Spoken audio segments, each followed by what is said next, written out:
On this map, Greenland looks bigger than Africa. But Africa is actually 14 times larger. So why do maps keep fooling us? Let's unravel the secrets cartographers use to shape our view of the world. Most world maps you see use something called the Mercator projection. It was designed back in the 1500s for one main purpose: navigation. It keeps angles and directions accurate, which is great if you're sailing across an ocean. But to do this, it has to make a huge sacrifice.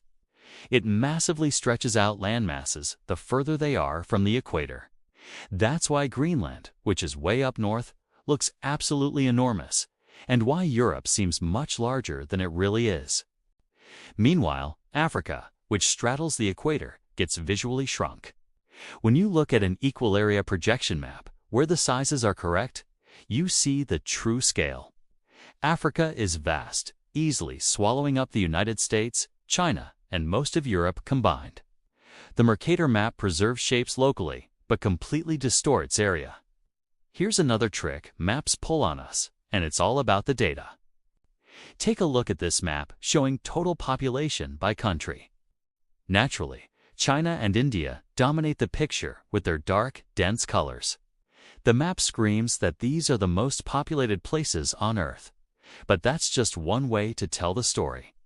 This kind of map shows raw numbers or totals. What happens when we switch the data to a rate, like population per square kilometer? The entire map changes. Suddenly, places like Bangladesh, the Netherlands, and South Korea light up. The story is no longer about which country has the most people overall, but which places are the most densely packed. Big countries that looked important before, like Russia and Canada, fade into the background. So whenever you see a data map, you have to ask, is this showing me the totals, or is it showing me the data per person or per area? The answer can completely flip the narrative. Maps also confuse physical size with importance. We're so used to seeing the world drawn based on geography that our brains naturally equate size with power or significance. Look at a standard map, and Russia seems like a dominant global force, sprawling across 11 time zones. But what if we redraw the map based on a different metric, like population? When we create a cartogram where country size is determined by how many people live there, the world suddenly looks very different. Russia and Canada shrink dramatically, revealing how much of their territory is sparsely inhabited.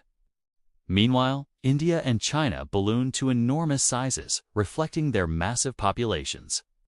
You start to see where the world's human power is actually concentrated. This shows that the geographic map we're all familiar with is just one version of reality. A data-driven map can tell a completely different, and often more relevant, story.